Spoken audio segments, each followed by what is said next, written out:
រនងខ្លួនណាស់ណាម្ចាស់ថ្លៃអើយរកស្នេហ៍ឃើញហើយតែស្នេហ៍អើយកំពុងរៀបការបងគ្មានអីក្រៅពីទឹកនេត្រាចងដៃជីវ៉ាបញ្ចាំងប្រាប់ថានៅតែអាឡ័យយើងស្រ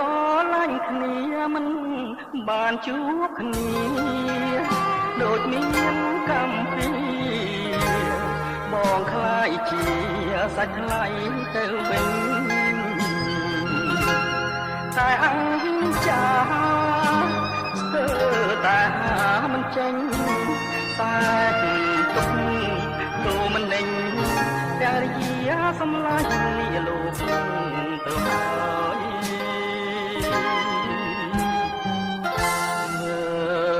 មករកស្រីស្រាប់តែភ្លេងលេងចងដៃបងសល់ໄວ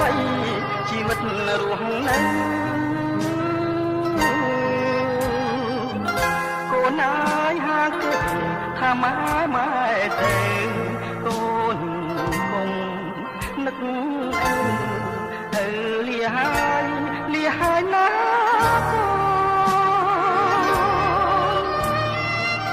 បងផ្ញើកូនផង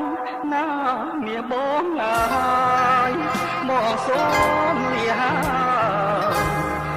ឆ្ងាយហើយលាមួយជីវិត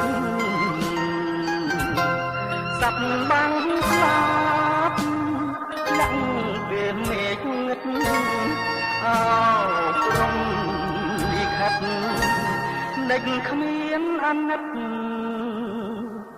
ឲ្យខ្មុំប្រត់ផ្កា